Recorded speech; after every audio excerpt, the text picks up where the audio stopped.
Ok, salut à tous, c'est Steph et Julie. Alors aujourd'hui, je suis chez Mathieu, qui est producteur de porc Stéphane, blanc. Stéphane, tu fais quoi? Mais comme tu étais en Non, retard, je je suis me pas en disais. retard, je suis juste là. Je vais la faire l'intro. C'est bon, merci, merci. Allez.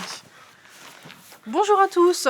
Donc aujourd'hui, nous avons rendez-vous chez Mathieu, producteur de porc noir de Bigorre et également président de la fédération des cumas du département. Donc comme vous le savez, le chef m'a missionné pour trouver de bons produits. Porc noir de Bigorre, bons produits, je pense qu'on est plutôt raccord. Donc on va aller découvrir tout ça et partir à la rencontre de Mathieu. Let's go.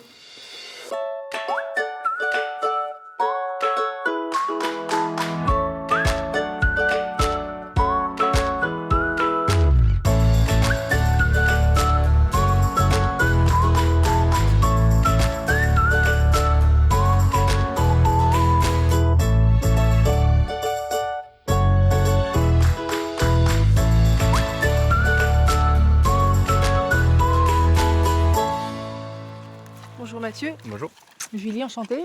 enchanté. Merci de nous recevoir aujourd'hui. Mon assistant, Stéphane. Enchanté. On est content d'être arrivé à bon port Ouais. Oh non. par rapport au cochon. Oui. Il a compris, je pense. Du coup, concernant le porc noir de Bigorre, j'aurais quelques petites questions à vous poser. Oui. La première, je sais que vous avez l'appellation AOP. Ouais. Est-ce que vous pouvez m'en dire un petit peu plus sur les critères pour obtenir cette appellation, justement? Bon, il y a plusieurs critères. Il y a d'abord un critère de densité de cochon, c'est-à-dire en maternité, enfin en truie gestante, on est à 12 porcs à l'hectare D'accord. et en porc à l'engraissement, on est à 20 porcs à l'hectare, avec du bois obligatoire, mais qui ne compte pas dans la surface. Ils ont de la place. Donc ils ont de la place, ils ont beaucoup de place par rapport à du porc traditionnel. Respire. Voilà, D'accord. Je peux? absolument. Merci, c'est gentil. Et, Est-ce qu'il y a d'autres critères? Et après, il y a un critère sur l'alimentation, c'est-à-dire on doit, soit les céréales sont produites sur l'exploitation, à base de triticale, de blé et de pois, et soit on achète de l'aliment, mais qui est produit dans la zone AOP. Et à base de ces céréales-là, D'accord, donc on reste vraiment local, Ah, 100% c'est très local, local. 100% terroir, très très tout local. ce qu'on adore. C'est du coup. ça. Alors quand on parle porc noir de Bigorre, je pense charcuterie, qui Ouais. vous dit que je suis.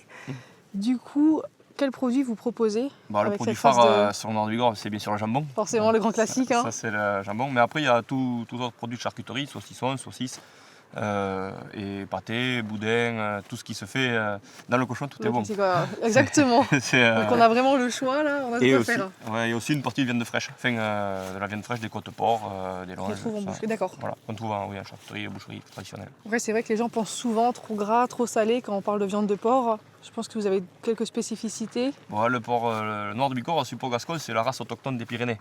Donc D'accord. c'est une race locale. Et c'est vrai qu'il y a du gras, mais il produit du gras insaturé. C'est-à-dire c'est du bon gras. On peut en bon manger, gras. il n'y a pas de souci. Ça donne pas le goût. Culpabilise pas, c'est pas mauvais pour le régime, tout va bien. Non, non, non, du tout. Tout ce que je voulais entendre aujourd'hui. Super. Du coup, je propose qu'on va faire un petit tour dans votre exploitation. Ouais, Je vous pose quelques autres questions et Ça sera D'accord. possible d'en attraper un petit cochon? Ah, si vous voulez, oui, pas de Ah, problème. on va voir. Hein. Allez, on y va.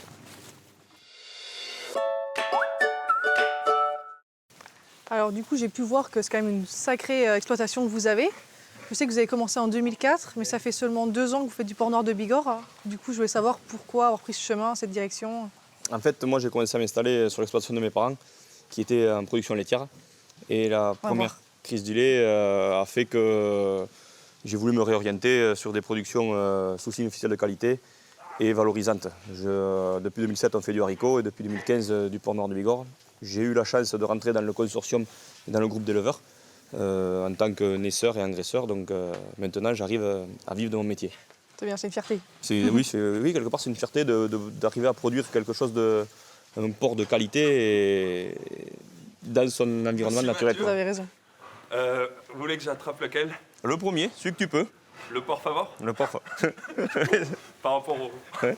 Bon, ben, je vous l'attrape. C'est pas régulier cette J'essaye. blague. Ça va pas s'arrêter sinon.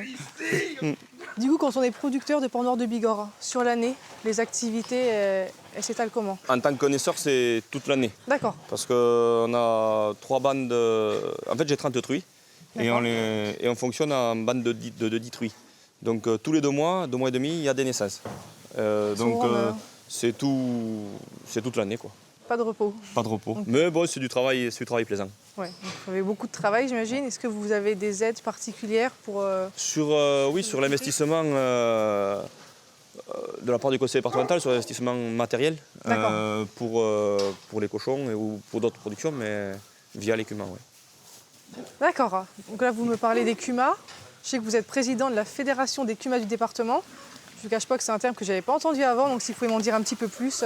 Les CUMA, c'est des coopératives d'utilisation de matériel agricole. En fait, c'est un groupe d'éleveurs qui s'est réuni au sein d'une coopérative pour utiliser le matériel ensemble. D'accord, donc c'est bien, ça, Voilà, ça permet, plus ça à développer donne, vos activités. ça donne du reste jamais. collectif.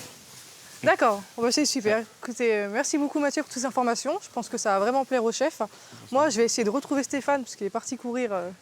Si je pouvais le récupérer, ça m'arrangerait. Et Ouais. du coup, on se retrouve bientôt à Paris. Il n'y a pas de souci. Super, merci beaucoup. À bientôt. Au revoir.